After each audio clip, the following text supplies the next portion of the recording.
भगवान 3 असुरों को मार चुके, पूतना, तृणावर्त और सकटासुर। इन सबको खेल खेल में ही, बाल लीला में ठाकुर जी ने समाप्त कर दिया।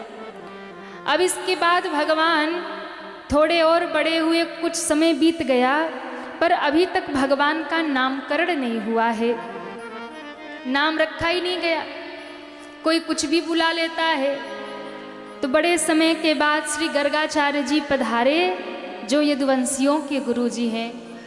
गर्गाचार्य जी आए तो नंद बाबा ने कहा कि अभी दोनों बालकों का नाम नहीं रखा है, नामकरण करो। तो गुरुदेव ने कहा ठीक है, हम नामकरण तो कर देंगे, पर आपका उत्सव सब बड़ा होता है, बड़ा उत्सव करोगे फिर कंस को पता चलेगा, फिर कोई ना कोई आफत होगी। नंद बाबा ने कहा कोई उत्सव नहीं करेंगे, गौशाले में चोरी से नामकरण करेंगे, बस 2-4 अपने गोप ग्वाल रहेंगे और कोई नहीं रहेगा। बोले ठीक है।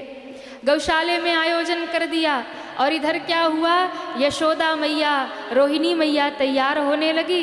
रोहिणी मैया ने यशोदा को कहा सुनो, हमारे गुरुजी बड़े जानकार हैं, अच्छा त्रिकालदर्शी हैं, सब कुछ जानते हैं। यशोदा जी ने कहा अच्छा, तो आज तुम्हारे गुरुजी की परीक्षा कर ले।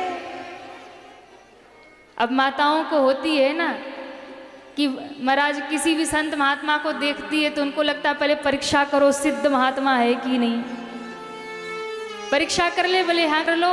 क्या करे? बोले कृष्ण को ठाकुर जी को दे दिया, रोहिणी जी को, और दाऊ जी को दे दिया यशोदा जी को। बोले हमारे लाला तुम रख लो, तुम्हारे लाला हम रख ले, फिर गुरु जी को देखते क्या पकड़ पाते। अब गोद में लेकर के आकर के बैठी महाराज। जैसे ही गोद में लेकर के बैठी, गर्गाचार्य जी महाराज विराजमान हैं, और कहते हैं उसी समय यशोदा जी की गोद में पड़े हुए दाऊ जी पर नजर गई। सोई देखते ही बोल दिया, अरे यशोदा की गोद में कौन है? अयम हि रोहिणी पुत्रो रमयन हृदयम गुड़े। ये रोहिणी का बेटा। आहा, यशोदा मैया एकदम भाव विभोर हो गई। अरे बाबा तो बड़े जानकार है।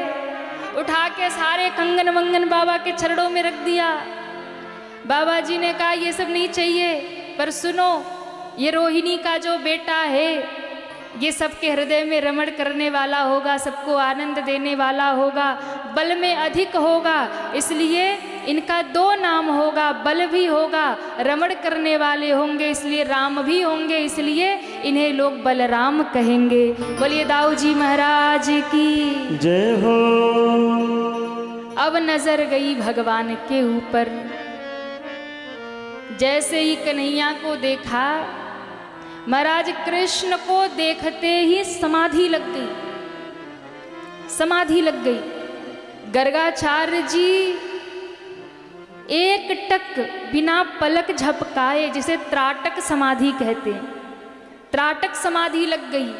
पलक झुकती नहीं है, देखे ही जा रहे, देखे ही जा रहे, समाधिस्थ हो गए, ना हिल रहे ना डुल रहे। यशोदा जी ने कहा अरे बहन, गुरुजी को क्या हो गया? कहीं सिधार तो नहीं गए? अरे हिल क्यों नहीं रहे? नंद बाबा को कहती तनिक देखो तो सही, गुरुजी हिल क्यों नहीं रहे, पलके ऊपर नीचे नहीं हो रही। गुरुदेव बताइए ना, मेरे लाला का क्या नाम होगा? गुरुजी ने कहा कि मैया, तेरे लाला को देखने के बाद तो मैं अपना ही नाम भूल गया। ऐसो तेरो ये लाला है, ये कोई साधारण नहीं है। गुरुदेव एकदम ठाकुर जी को देखते रह गए, देखते रह गए, क्या नाम रखूं? इनके नाम अनेक अनूपा, अनेक नाम, जितनी लीला करेंगे उतने नाम पड़ेंगे। 1-2 नाम तो हो तब तो बताऊं, लेकिन फिर भी इदानीम कृष्ण, ये सबके मन को खींचने वाले हैं, आकर्षित करने वाले हैं, कर्षण करने वाले हैं, इसलिए इनका नाम कृष्ण होगा। बोले कृष्ण कन्हैया लाल की जय हो। मैया ने कहा ओ बाबा, देखो इतना कठिन नाम तो हम बुलाए ना पावेंगे, कोई सीधा सरल नाम बताए दो। बोले मैया नाम तो यही रहेगा, कृष्ण नाम होगा। मैया ने कहा ये सब हमसे बोला नहीं जाएगा, हम तो इसे कनुआ कह के ही पुकारेंगे। तो यशोदा मैया या तो कन्हैया कहती या तो कनुआ कहती। यशोदा मैया ने कभी कृष्ण नहीं कहा महाराज। अच्छा, मैयाओं के दुलार के नाम भी अलग ही होते।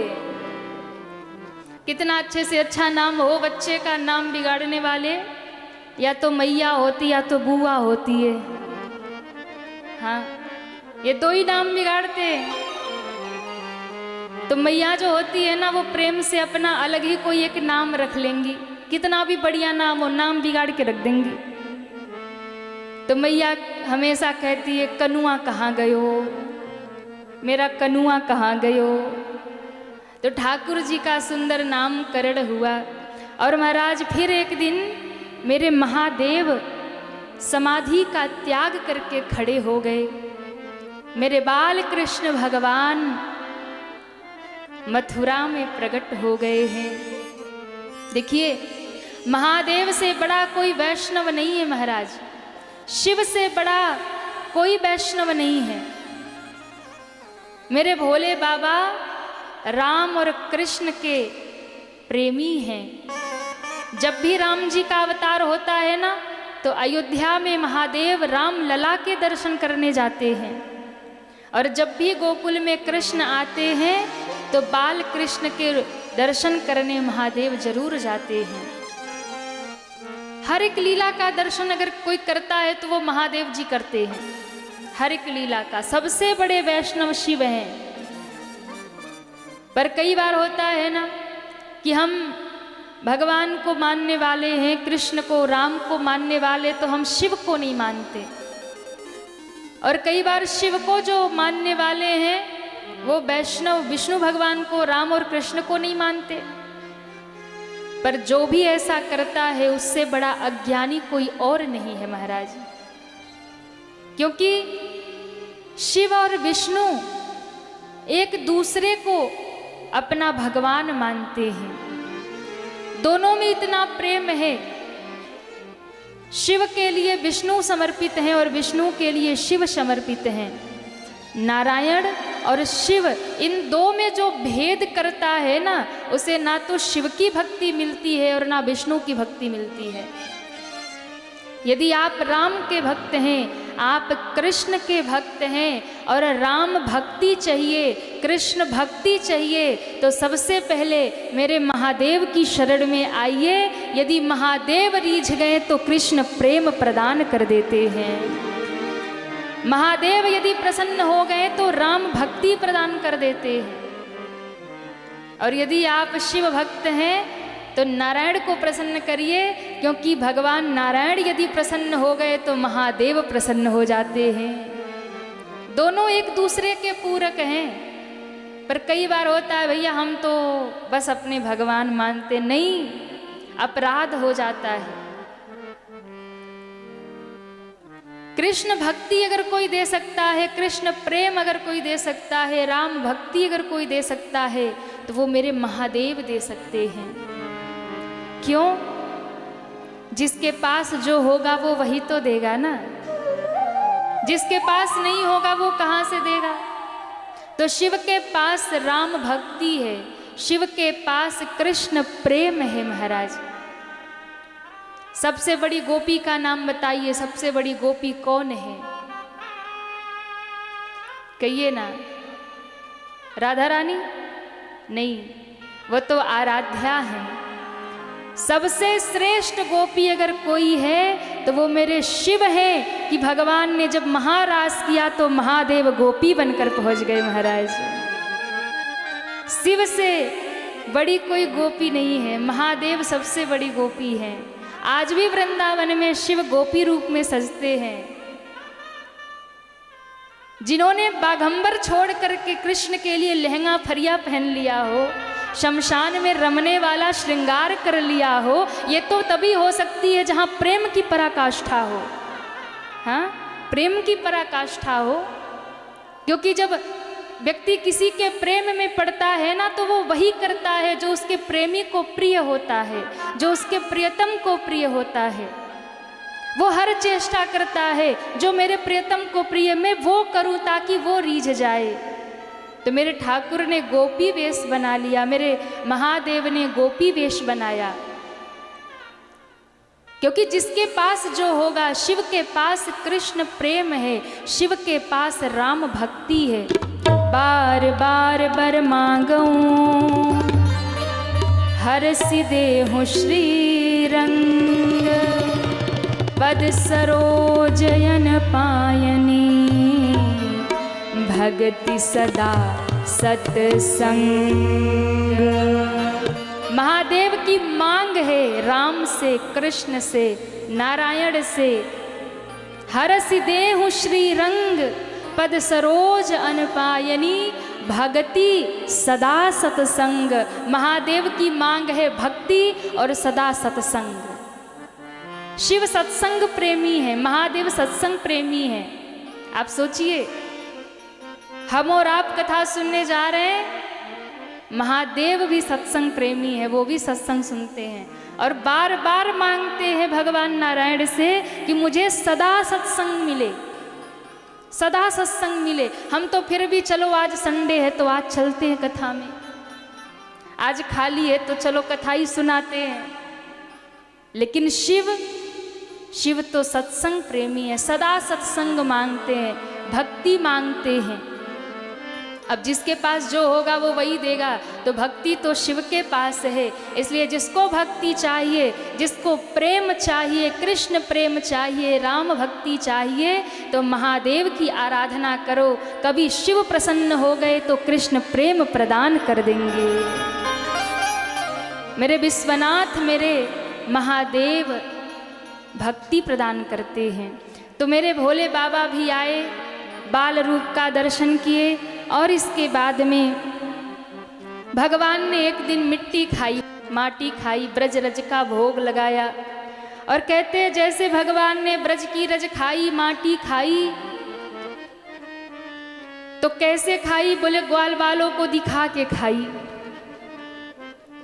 भैया इनको तो हंगामा ही करना है, तो चोरी से भी खा लेते पर दिखा के खा लिया। और जब दिखा के खाया तो शिकायत यशोदा मैया के पास, अरे मैया मैया मैया तेरे लाला ने माटी खाई। यशोदा मैया हाथ में डंडा लेके दौड़ी, अब ज़्यादा ही बिगड़ रहा है, कहाँ है? जाके कन्हैया के कान पकड़े जोर से, बता लाला तेने माटी खाई। अब तो ये सत्यवादी हरिश्चंद्र बन गए, कहने लगे ना भैया मैंने माटी नहीं खाई। माटी नहीं खाई तो क्या ये सारे ग्वाल बाल झूठ बोल रहे हैं? ग्वाल बालों से पूछा बता इसने मिट्टी खाई? सबने कहा खाई। दाऊ जी की ओर देखा और कहा बलराम तू बता क्या इसने मिट्टी खाई? दाऊ जी ने कहा हाँ मैया मैंने भी देखा। कन्हैया ने कहा मैया नेक कान छोड़ दे 2 मिनट। मैया ने कहा करेगा? बोले 2 मिनट मैया, फिर पकड़ लेना।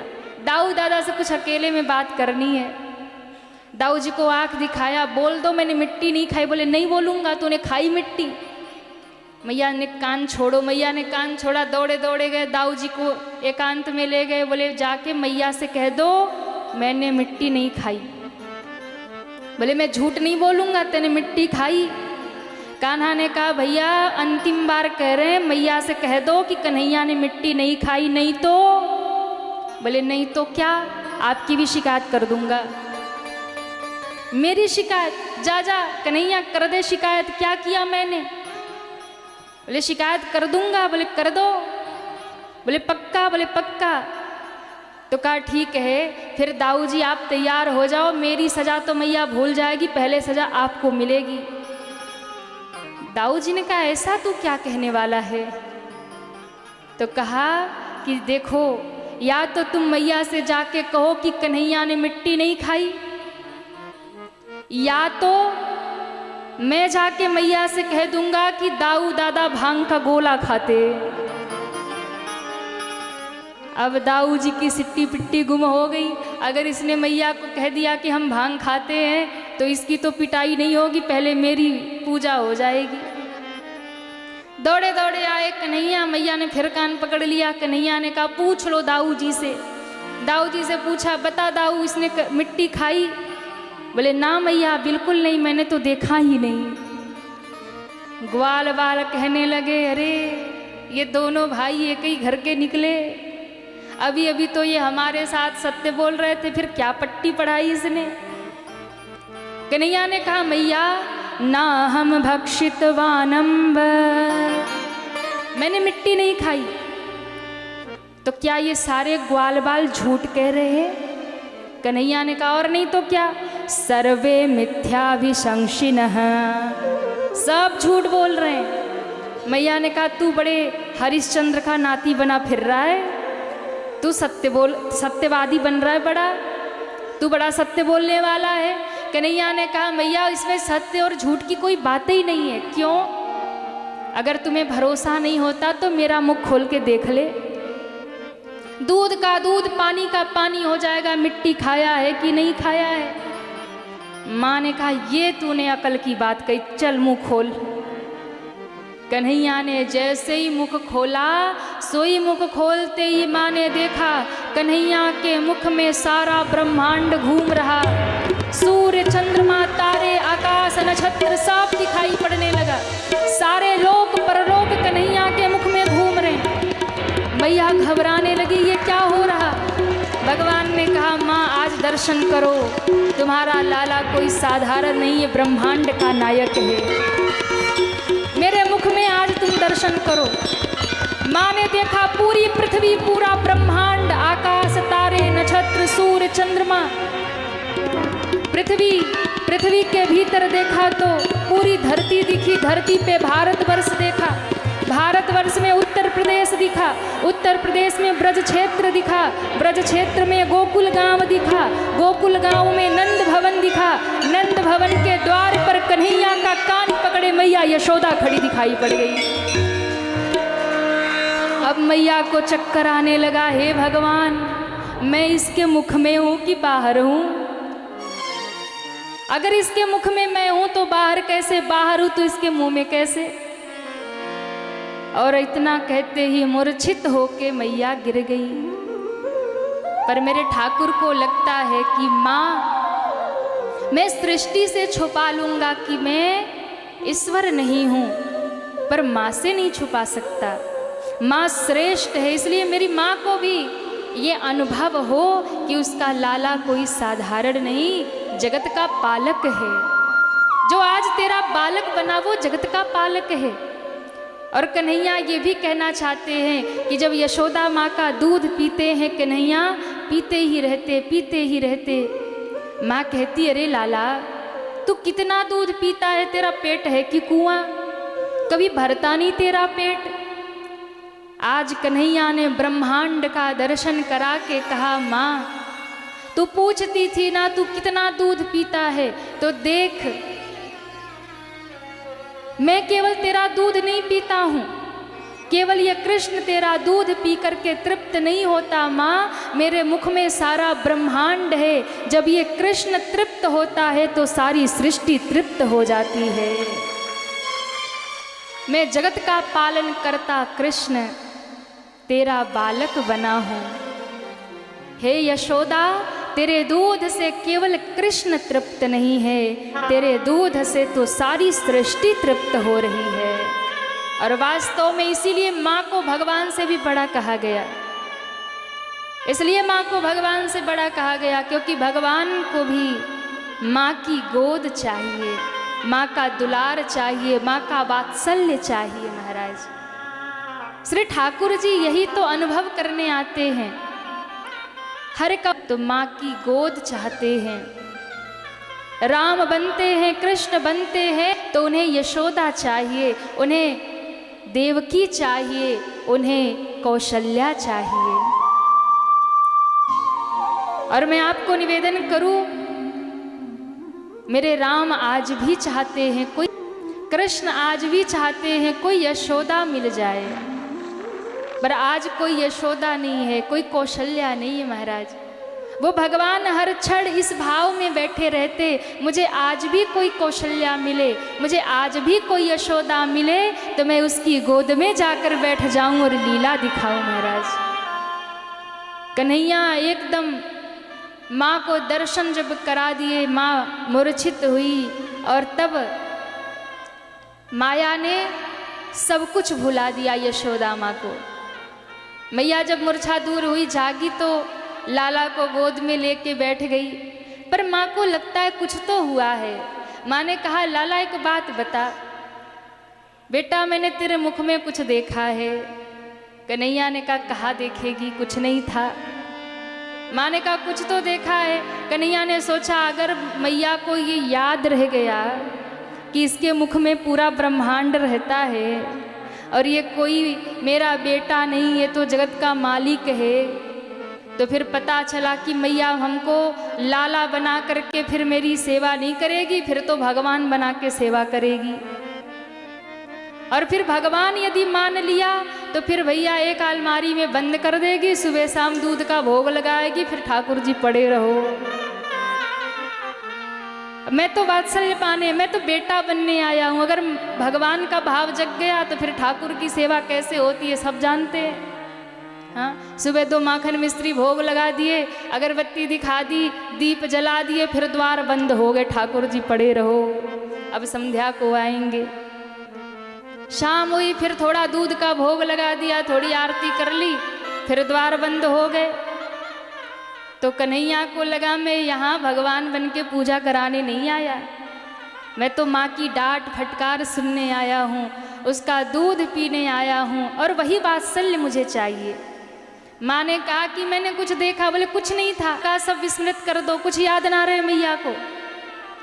मैंने ये अपना रूप तो दिखा दिया, पर इन्हें भूल से मुझे अपना लाला माने, पुत्रवत प्रेम करें। राम जी ने भी माँ कौशल्या को अपना बाल रूप दिखाया था। राम लला भी जब छोटे थे ना, तो पालने में सुला करके कौशल्या मैया गई रंगनाथ भगवान के मंदिर में, भोग रख दिए और भोग रख करके भगवान का आवाहन कर दिया, ठाकुर जी आइए भोग लगाइए हे रंगनाथ भगवान। और राम जी पालने में सो रहे थे, राम जी पालने में सो रहे थे। राम जी को लगा मैया बुला रही है, 56 भोग रखा है, सोई पालने से उतर के मंदिर में पहुंच गए। अब मैया ने पट बंद तो कर दिया, लेकिन पट खोला तो देखा नन्हे से राम लला भोग लगा रहे। मैया कौशल्या को लगा कि ये पालने में था, अभी चल नहीं पाता, यहाँ कैसे आया।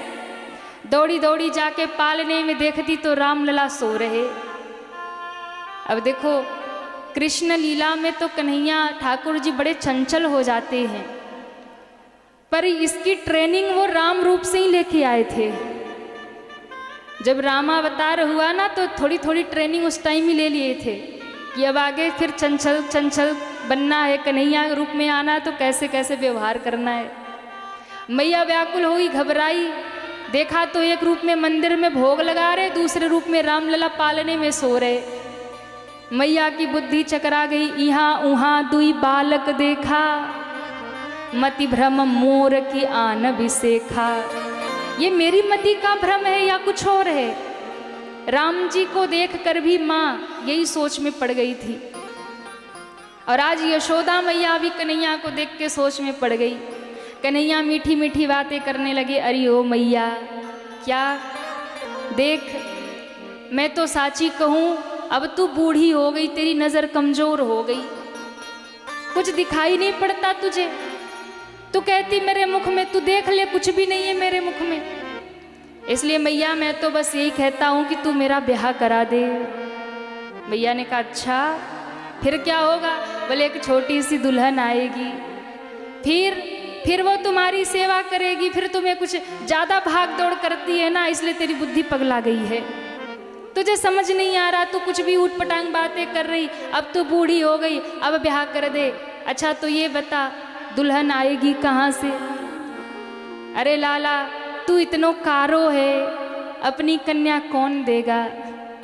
कन्हैया ने कहा उसकी चिंता मत करो, कन्या हमने देख रखी है, हम पता बताते हैं कौन है। राधिका गोरी से बिरज की छोरी से राधिका गोरी से बिरज की छोरी से मैया करा दे मेरो ब्याह राधिका गोरी से बिरज की छोरी से मैया करा दे मेरो ब्याह। उम्र तेरी छोटी है जहो नजर तेरी खोटी है जहो उम्र तेरी छोटी है नजर तेरी खोटी है कैसे करा दूं तेरो ब्याह राधिका गोरी से हो बिरज की छोरी से मैया करा दे मेरो ब्याह। हरि बोल।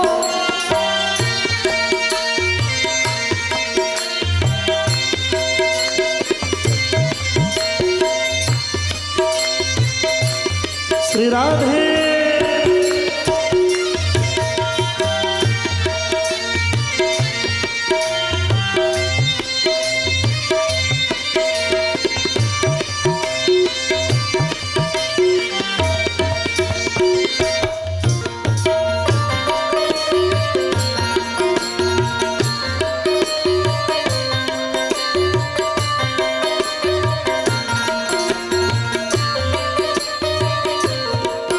हरि बोल।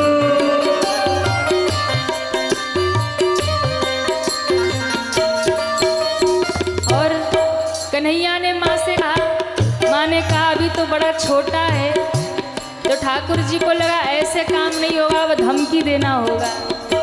तो ठाकुर जी धमकी देने लगे मैया को, क्या?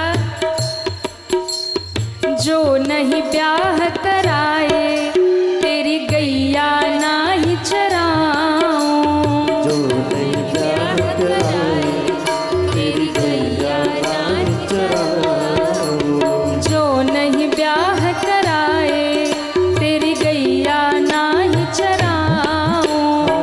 जो नहीं ब्याह कराए तेरी गैया ना ही चराऊं। आज के बाद मेरी मैया तेरी देहली पर ना आऊं। आज के बाद मेरी मैया तेरी देहली पर ना आएगा रे मजा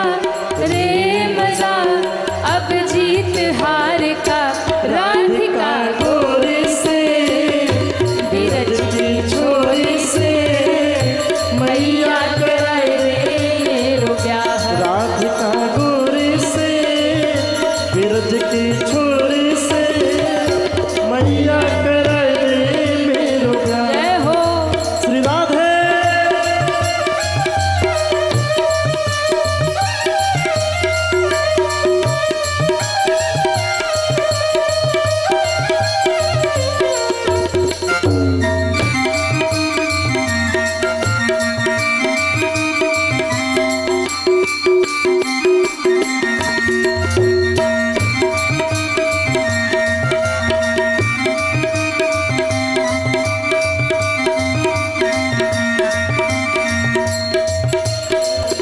अब कन्हैया ने देखा धमकी से काम नहीं बन रहा, तो मक्खन मिश्री लगाने लगे। मैया अरे बहू आएगी तो तेरा ही फायदा होगा।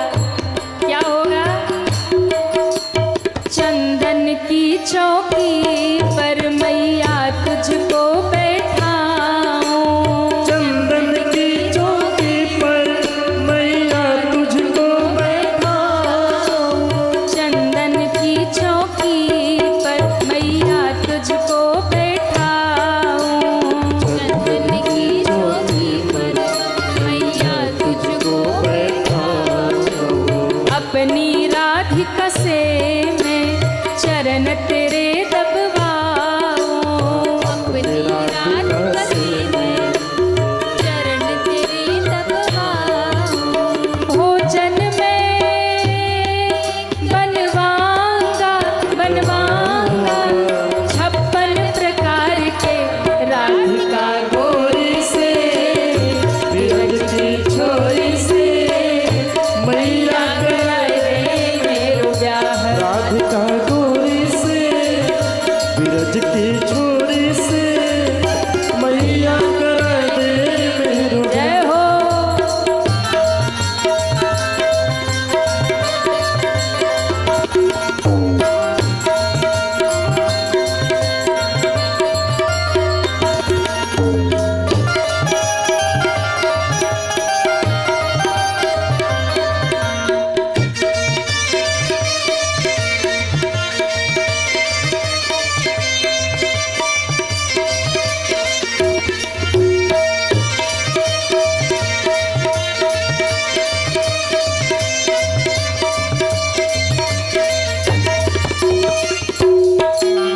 छोटी सी दुल्हनिया जब अंगना में डोलेगी, छोटी सी दुल्हनिया जब अंगना में डोलेगी, छोटी सी दुल्हनिया जब अंगना में डोलेगी, छोटी सी दुल्हनिया जब अंगना में डोलेगी, तेरे सामने मैया वो घूंघट ना खोलेगी, तेरे सामने मैया वो घूंघट ना खोलेगी, तेरे सामने मैया वो घूंघट ना खोलेगी, तेरे सामने मैया वो घूंघट ना खोलेगी।